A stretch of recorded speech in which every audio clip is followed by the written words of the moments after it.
Good afternoon. Hurricane Florence made landfall at Wrightsville Beach, North Carolina this morning as a powerful Category 1 storm. Rescue operations are underway in several cities where floodwaters have forced people out of their homes. South Carolina officials have been keeping a close eye on Florence all week, concerned about the damage in their coastal communities. Governor Henry McMaster is holding a news briefing right now. He's just approaching the podium. Let's listen in. National Guard. And in 1 Kings 19, the prophet Elijah is on a mountain, and he's looking for God. And while on top of that mountain, he experiences an earthquake, a mighty wind, and a fire. And as he starts to get discouraged, because God's not in that, God reveals himself in a very small voice. And it's in that time Elijah realizes that God's not always in the big things in life. A lot of times he's in the small things we take for granted. If you would, please pray.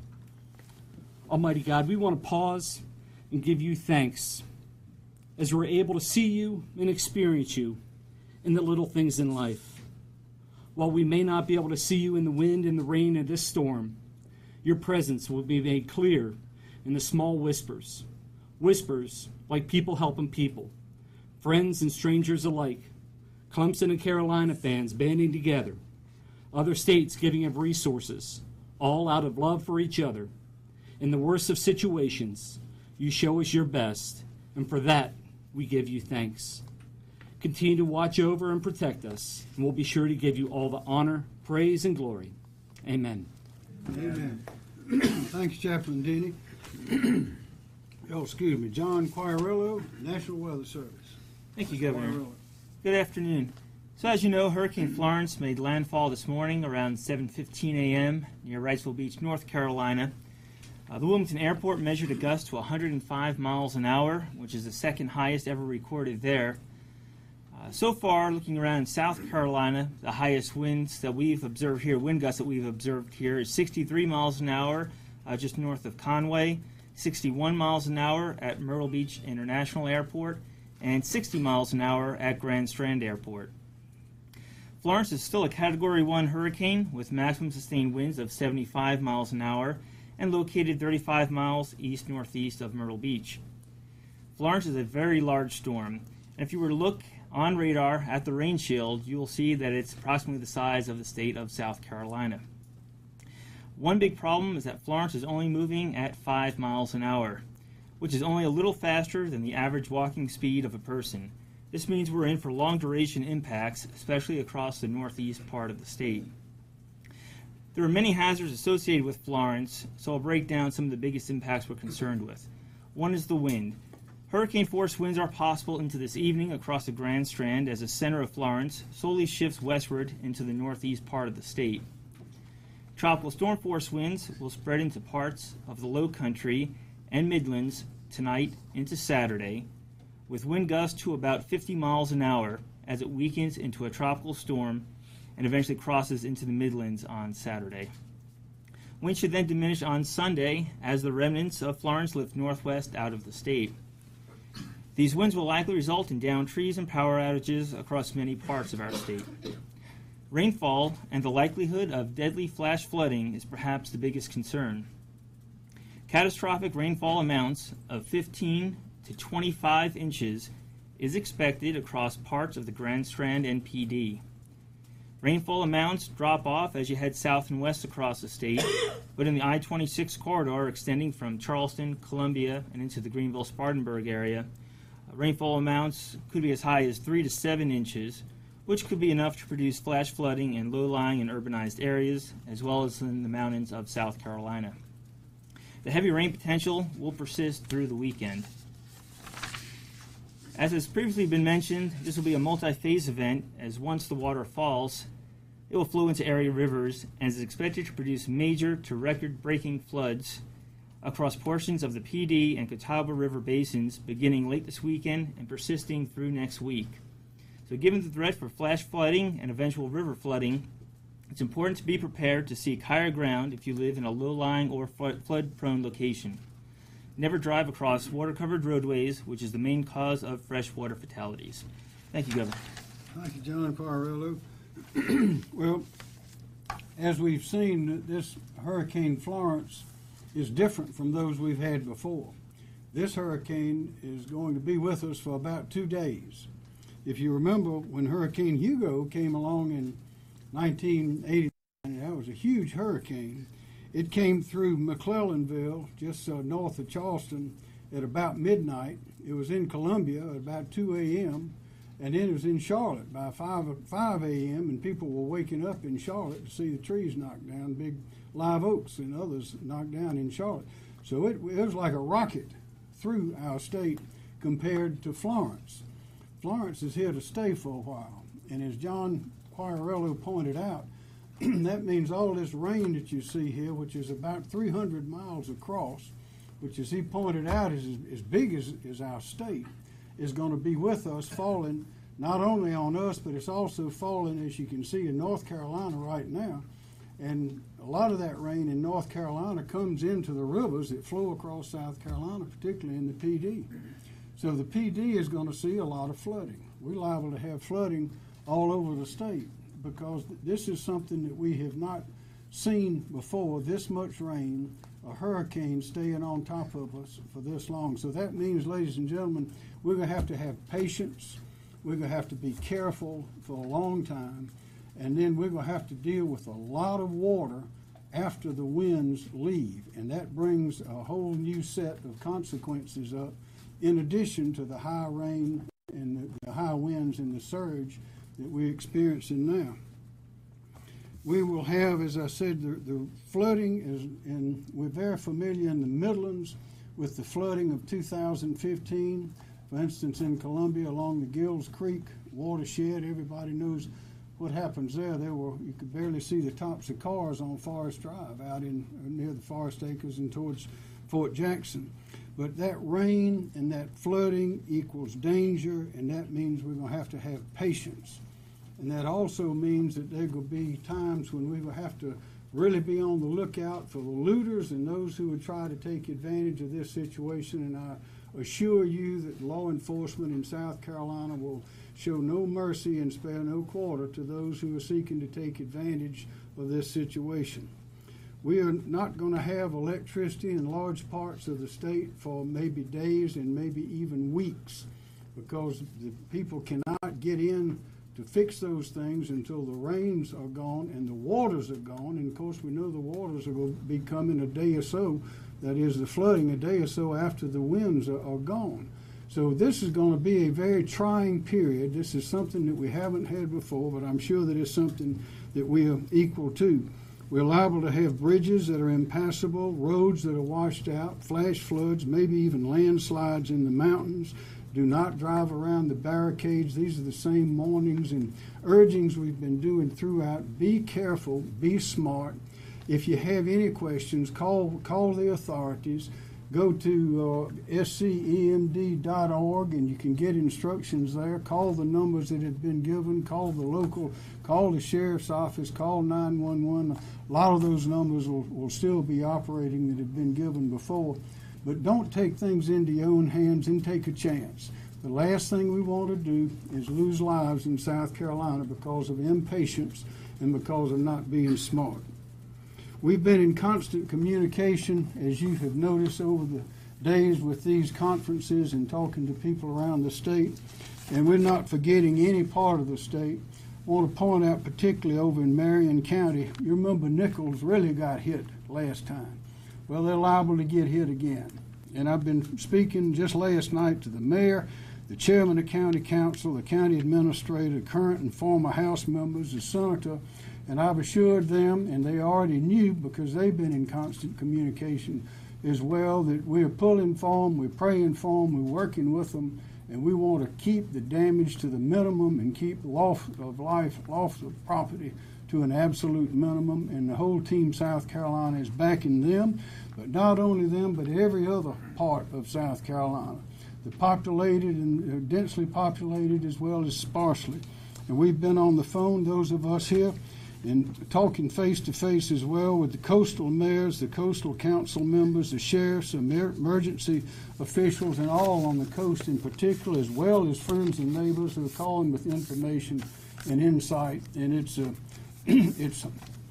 heartwarming to see the community, the people of South Carolina, working together in the face of this very serious situation, which we have really not seen before. So with that, we'll proceed with some of the members of our team. General Livingston, National Guard. Thank you, Governor. Yes, sir. All of Team South Carolina continues to be positioned to provide rescue and security measures for the citizens of South Carolina. We're also working to preserve infrastructure as time permits. We will be prepared to support reentry. We'll be prepared to respond to needs of isolated areas as the storm progresses. The governor has asked us to have our chaplain visit the shelters, and so we have chaplains, volunteer chaplains, local pastors visiting shelters to make sure that shelter needs are being taken care of. Governor? Thank you, General. Secretary Hall, Department of Transportation. Thank you, Governor. Well, as you can see, the storm is still impacting the state, and we still have a ways to go, reported by John Q. earlier. We are seeing trees down in the Dillon, Marion, and Horry areas, and our team are working those trees as weather permits.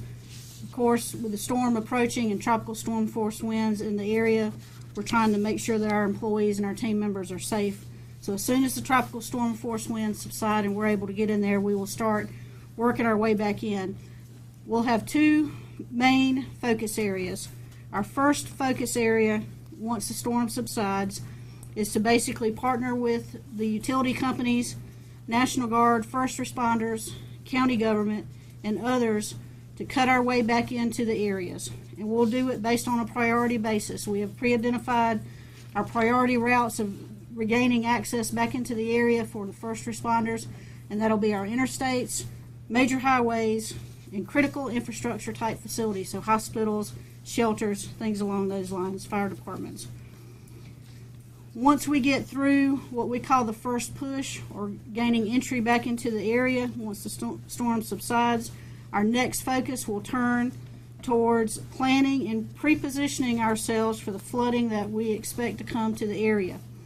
We're focusing very closely on the Lumber River, the Little PD, and the Waccamaw, and we're studying all of our bridge crossings and causeways throughout that region. Our main goal is to try to maintain east-west and north-south mobility throughout this area as well as the rest of the state. This is a statewide event, as the governor and others have mentioned, and we are trying to prepare and get assets in place so that we can quickly react to the storm as it progresses. One of the things that we're doing with the team that's here and others is that we are looking at real-time data with regards to the rainfall and making adjustments to our plan as needed based on actual data. Thank you, Governor. Thank you, Secretary. Chief Keel, SLED. Yes, sir. Good afternoon, Mark Keel, SLED Chief. We, as all of our state law enforcement partners, are now transitioning into our security missions for our local agencies. SLED, DNR, Triple P, DPS, SCDC, PRT, and SCCJA, along with the National Guard, are fulfilling these requests. These requests range from patrol to controlling traffic control points, enforcing curfews, and security in our shelters. We'll continue to support our local law enforcement partners until we get into the recovery area for the duration of this event. Again, everyone should be aware that law enforcement will be out in force. As the governor has said, we will not allow our citizens to be taken advantage of by those who refuse to obey our laws. Again, as I've said, lawlessness will not be tolerated. Thank you, Chief. Director Smith, Department of Public Safety. Thank you, Governor. Leroy Smith, Department of Public Safety. All lane reversal routes have closed and returned to normal direction for US 501 as well as the I-26 corridor. We are prepared to assist the Department of Transportation with road closures and diversion routes due to the possible flooding. We're also prepared to assist SLED with law enforcement and security missions. Our response post-landfall could include, but not limited to, as I just mentioned, road closures, diversion routes, investigating collisions, directing traffic in intersection where the traffic control devices are gone or inoperable, perimeter security, access points, line patrol and quick clearance of roadways due to disabled vehicles or vehicles involved in collisions, and providing escorts for some utility vehicles. And I know the governor mentioned it earlier, we mentioned it yesterday, but I just want to emphasize the importance of the roadway conditions. They will be dangerous in the impacted area. Therefore, we're asking motorists in those impacted areas to please stay off the roads unless absolutely necessary. Again, don't drive around barricades and don't drive in or through standing water. Beneath the standing water could be down power lines, debris, tree branches, or the roadway could be washed out. Thank you, Governor. Thank you. Director Meacham, Department of Social Services. Thank you, Governor. I'd like to give an update on the sheltering situation. As of 2 p.m. today, we had 70 total shelters open across the state. 57 of them are general population shelters, and 13 are special medical needs shelters. We have 2 general population shelters that are full. These are Flowertown Elementary in Dorchester, Goose Creek High School in Berkeley.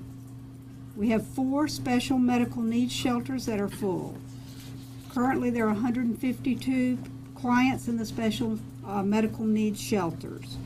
In our general population shelters, we have a total of 6,433 individuals in the shelters. We have a capacity for 44,648. We are at 14% of that capacity. So that leaves us with 38,224 spaces in our shelter available at this time. I'd like to just make a few comments about food in the shelters.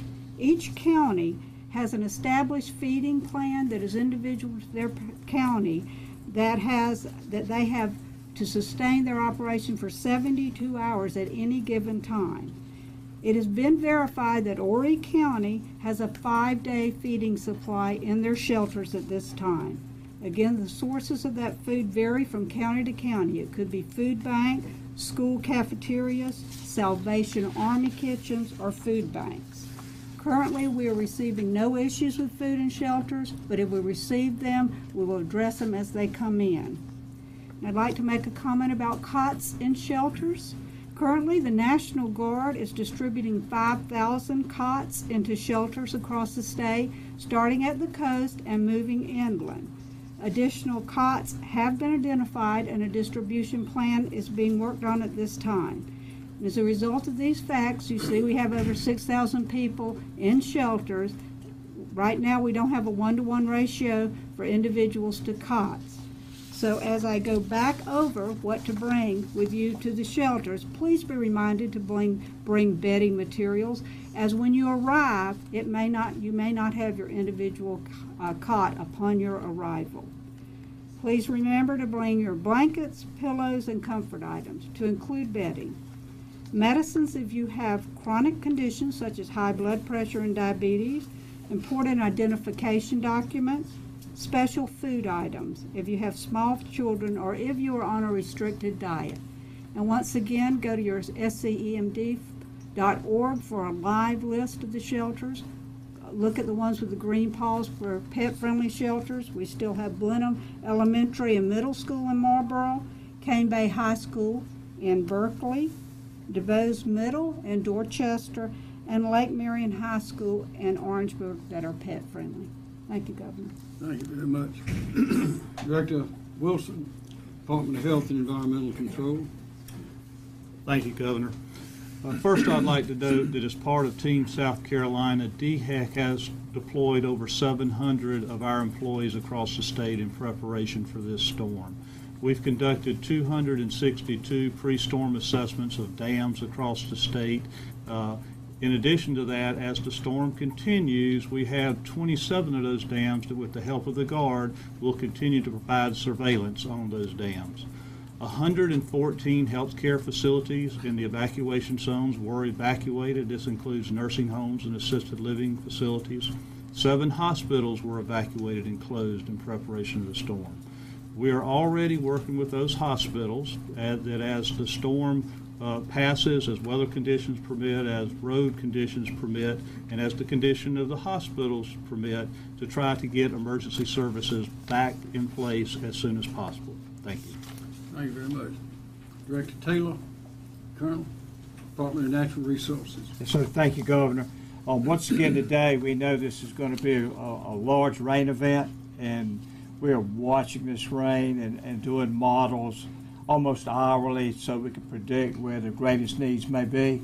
We have some real-time information now from North Carolina because we've seen that rain, and our hydrologists are working with hydrologists from DOT to look at that, to map it, to look at roadways and bridges, to see what areas should be on top of those priority lists. Still, the PD Basin is our area of greatest concern because the large amount of rainfall that's fallen in North Carolina, which also flows into South Carolina on top of the rainfall here in South Carolina. So it is our greatest concern. We are looking at the Santee River Basin now as well, especially that lower part of the Santee River Basin. Fortunately, that area is the least populated of our river basins, but still it looks as if we may have some flood conditions there. We'll continue to walk our way across the state as rain falls and look at all of these river basins to attempt to be ahead of the flood conditions as much as possible. I would also remind you again today that you boaters remember that boating conditions, just like highway conditions, can be very hazardous. So please stay off the water unless you absolutely have to. And some of these flooded areas where we have subdivisions or hazardous conditions, our officers on the water may restrict you from going in because of the hazardous conditions. So know that ahead of time. We also will be on the water in some vulnerable areas where we have homes that may be vacated. And as Chief Keel said, we take looting very seriously. And if we find you there and you're trying to take advantage of someone that has vacated their home, then we will take the appropriate action. Again, we would ask our boaters to be careful on the water. Once again, please don't sightsee. Please don't go out just to look at the flood because your boating activity could cause a lot of damage to someone's home. We stand ready to respond as soon as the rain stops, and we'll be doing search and rescue missions and security on folks' homes in these flooded areas. Thank you, Governor. Thank you, Colonel. Director Edwards, Nanette Edwards, Office of Regulatory Staff. Thank you, Governor. First, I'd like to provide an update on the outages. These are customers without electric service. For Horry County, it's 48,632. Dillon, 4,464. Marion, 4,408. Florence, 3,946. Total statewide electric outages at this time is 66,924, and this data was pulled at 2 o'clock today. I wanted to follow up on comments by Secretary Hall. ORS has been working with DOT and with their support, coordinating with the electric cooperatives and other utilities so that as Secretary Hall explained, as they cut in, that the utilities can go in with them and come in as quickly as they can to work towards restoration of service. But again, it can't be said often enough. Please be patient. This storm is slow moving, and that will hamper or delay restoration efforts.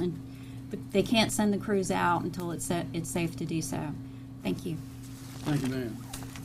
Kim Stinson, Emergency Management Division. Thank you, sir. Yes, sir. Here at the State Emergency Response Team, here at the SEOC, our priorities are sheltering and initial response, including flood operations, and then it'll be followed up by initial damage assessment and reentry. In terms of what's going on down at the county level, we've got right now, there's 26 counties that their emergency operations centers are operational. and their primary focus continues to be sheltering and initial response. And we're moving some of our EMD liaisons to the PD area because that's where the major effort is expected to be. And we're looking, our planning teams collectively are looking at distinct possibility, especially in the PD, where some of those counties internally may become isolated due to the floodwater. We're coordinating with those counties to pre-stage food, water, and fuel in advance of the floodwaters. And then we're also developing plans to continue resupply after the floodwaters have arrived.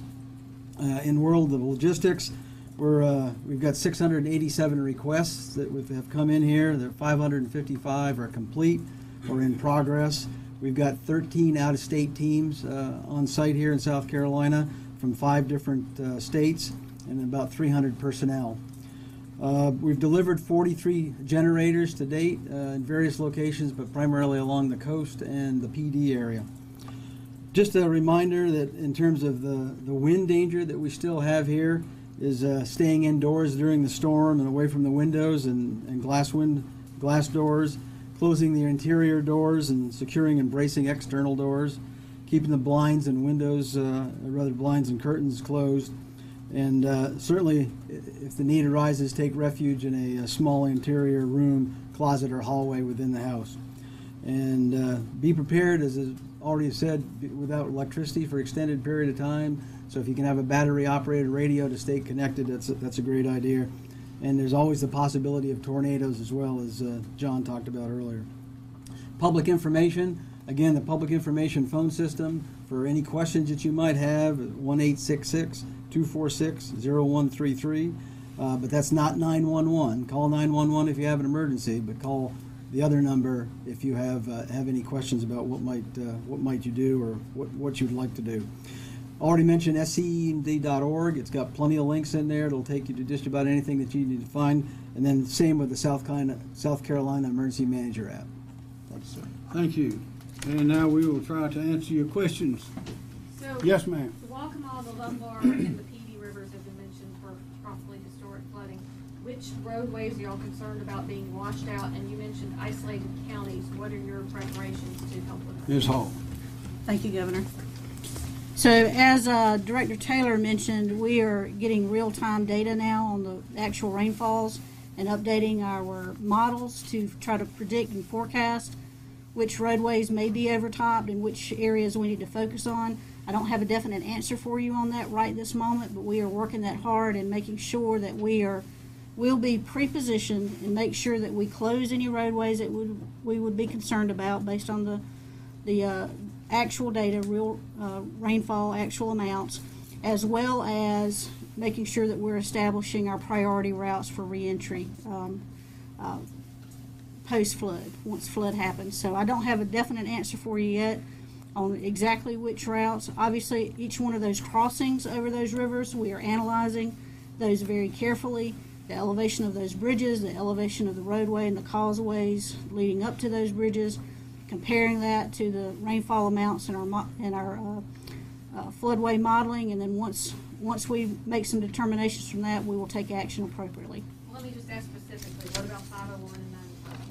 It's too early to make any determination on those just yet. We are still running the flood models based on real-time rainfall data.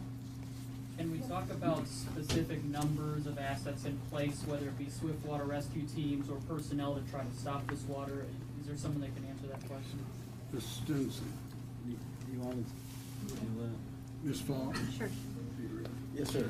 Yes, for search and rescue assets, we have about 750 search and rescuers personnel. They were based here in Columbia, but they're already moving out. We have some in Lake City, Somerville, Clarendon, Sumter. They're placed out ready to respond as soon as the winds die down. So we've got FEMA teams from our out-of-state resources that Director Stinson mentioned, and then of course our in-state resources. I know we're just at the beginning of the storm hitting the area, but have there been any conversations about when schools might reopen in South Carolina? I was just going to add to those emergency. Let's add to those. Finish that one. Also adding to the emergency, we have 6 National Guard helicopters that are equipped to do hoist operations, along with there are 10 Coast Guard helicopters that are allocated to both of the Carolinas.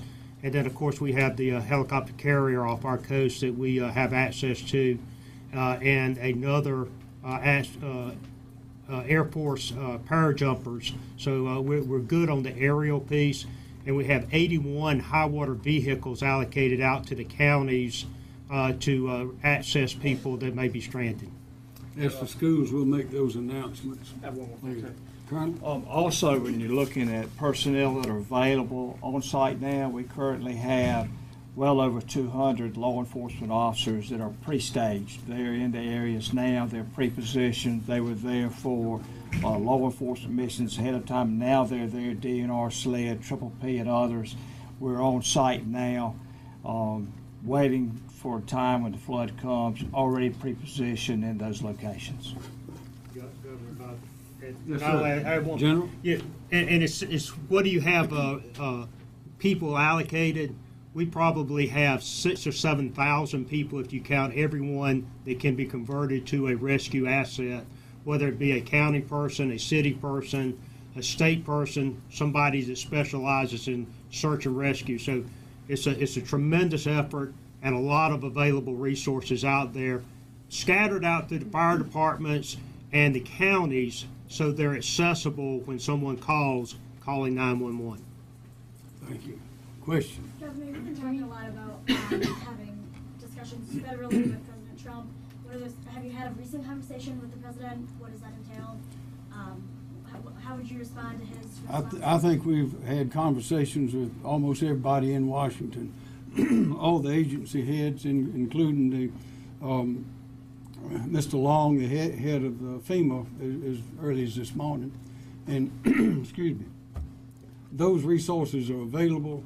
We've been in constant communication, and we've also in communication with the county officials, all the local officials, and everybody involved in this effort to determine what we need and when we need it, which of course will be very soon, and we're making those efforts. Governor, can we get back to my earlier question? Sorry, I understand the storm is still incoming, but have there been any conversations about when schools may... Been a lot of conversations about schools, and we'll be making those announcements at a later date. You mentioned you've talked to folks in Nichols. What other towns have you reached out to that might flood? Myrtle Beach, North Myrtle Beach, Charleston, North Charleston, Pawleys Island, Beaufort, and every place in between. We've had conversations with just about everybody on the coast at one time or another. Those include the local officials as well as elected officials, senators, House members, county council. What about more inland, like Sherrall or King Street? We have been having those conversations, but we've been concentrating on those on the coast and in the PD. Secretary Hall, is there a threshold of wind for which the bridges would be closed? Excuse me. Secretary? Pardon me, sir. Yes, the DOT, along with our local law enforcement partners, we do have certain protocols for what we call high-level bridges. Those are the tall bridges. And we also have protocols for the swing bridges or the movable bridges. And generally, 25 miles per hour or more for the movable bridges. That's when we lock those down to where only vehicular traffic can cross, so we don't open them to marine traffic. And then on the high-level bridges, at 30 miles per hour, sustained winds, high-profile vehicles are discouraged from using those high-level bridges. And then at 45 miles per hour, they are strongly discouraged by local law enforcement partners from utilizing those bridges for safety reasons, of course. Thank you. In the Midlands areas, what specific assets are in place to mitigate flooding should it happen there? Extensive. The local officials here in Richland and Lexington, they've been very familiar with the previous events, and they're looking at what they need to do in terms of localized evacuations. They've got access to their own assets that they have, which are considerable in the Midlands area. And if they need assistance, then they'll ask us for it, and we can provide assistance from other areas as well. Jim? We have about the same number of vehicles and personnel that have been activated, not activated in reserve at this point. and those people could be activated for the Midlands if necessary too. Governor, I saw some counties in North Carolina are starting to set curfews for people. Are you planning on doing that at any time for any areas? Some of our local jurisdictions have done that. Chief? There's a number of local jurisdictions that have curfews in place now. Horry County, Georgetown, the town of Andrews, Colleton County, Edisto Island Beach, Marion County, and Dillon County have got curfews that are in place or either begin this evening at 7 o'clock. Chief, has looting been a problem in the past with these storms? We've been very fortunate. We've had very little of that in the past, and it's been because law enforcement, again, has been out in force, not just on our roadways and our neighborhoods where we can drive, but as Director Taylor said, also in our waterways, those folks that live on our rivers, they've had both Marine Patrol and Air Patrols in those areas to strongly discourage people from looting. Another question? Governor, you talked about drones yesterday. Now that Florence has made landfall, you guys still use that technology, and what information does that Use provide? what technology? The drones and technology you talked about yesterday. Oh, there's a lot of modern technology, particularly in communication, that we did not have years before. And as you can see from everyone here, and the communication network that we have across the state as well as with other states, it's all in full use. Governor, Yes, do we sir. have any updated numbers as to how many people in the coast have evacuated? Yes. Thank you, Governor. So we've estimated, once the reversal was taken off of I-26, looking at full, all the reversals and all the other evacuation routes, we've estimated that 441,000 people evacuated. Mr. Stinson, you said you're pre-staging in case of these isolated counties, so where exactly are you? That's it. Yeah, that's in progress right now. They're working particularly 3 counties, Horry, Marion, and Georgetown, and taking a look at pre-staging fuel, food, and water, and in advance of the actual floodwaters. So where exactly y'all are still? Yeah, I can't tell you that right now. When I left to come in here, they were working with the counties, and then we're also going to have another meeting here shortly to finalize that. And Governor, Clemson, do you think that the game should go ahead? That's up to them. Have you talked to Clemson folks about it? Not about that. There is, Any more questions? There's notice from the Florence County EM Emergency Management Division that says that they are actually asking for an evacuation along Black Creek in that county. Do you expect there to be more evacuations of small little streams and rivers in South Carolina, and how do people find out about that? Colonel? Yes, Black Creek is in Florence County. It's a smaller creek that floods often. So we have a lot of knowledge of that creek, and we have personnel now working with Florence County to make sure that when the evacuation takes place, if any needs that are there, we will provide them, whether it's going in by boat to remove folks or just making sure they get out ahead of time. Right now, it's not in flood condition, so the evacuation is very timely. Again, we have a history across the state, especially these small rivers that can flood or flash flood. So our officers and our local law enforcement officers in the areas are monitoring those, and we're in the process now of some of those where we realize we have these potential problems. We're starting to model them. We just modeled what we knew was the first priority first, and now we're starting to backfill and look at some of the smaller rivers and creeks. Governor, yesterday Mayor Benjamin said that this won't be a repeat of the 2015 floods. Would you agree with that, or do you think that this is going to be as... Well, I think we are much, as he has mentioned, we're much more prepared this time because we've been through it one time before, and certainly it won't be a repeat in that regard. But as far as the volume of water, we don't know. We know there's going to be a lot of rain, as we know that the hurricane has already been mentioned, is moving slowly, just crawling across the state. Be dropping rain the whole time, and is doing the same thing in North Carolina. It's about 300 miles wide. That's a lot of water to come through South Carolina. So we know we're going to have some flooding, and that's why we're urging everyone to remember that after the winds die down, we might have a day or so of what seems to be peace, with a lot of debris down, houses damaged, wires down, and trees down, but then that is likely when the flooding we'll see the real flooding. So we got to be very careful this time. For the people living in that PD region, can we talk a little more about what folks there are seeing right now as far as flooding situations? Sure. Colonel? Well, currently, none of those major rivers are in a flood condition at this time.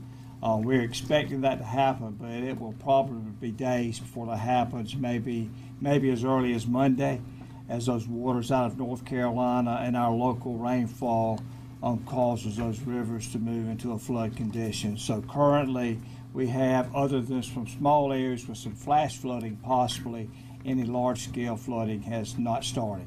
We're still in the almost in the pre-storm or storm situation now, with the wind field going through, and we will continue to have heavy rains, and we will have flooding conditions in 2 to 3 days. Outside of the river system, any flooding reports or anything like that? We haven't received any through us. More questions? Our focus is obviously on Florence, but there's a few storm systems right behind it. Are you That's guys right. paying attention to those? Yes, ma'am. How much are you guys, how far out in advance are you guys planning for those? We plan out as far as we can, but right now we're focusing on this one, because it's the winds and the rain are here, but after that comes the flooding. So we've got plenty to concentrate on. Last question. Are there any injuries reported or people who've been stranded and need to be rescued so far or anything? The answer is no. Can I ask one more question? There obviously are thousands of people on the coast who have not evacuated. Are we past the point of evacuation? I mean, should those people now just hunker down and make sure that they have a... Well, it is dangerous to drive. If there's water in the streets, it's dangerous. If the wind is blowing, it's dangerous. So the evacuation order stands. All other precautions stand. We're urging everybody to be patient, to be cautious, and don't gamble. We do not want to lose a single life in South Carolina this storm. We're working hard. Thank you very much.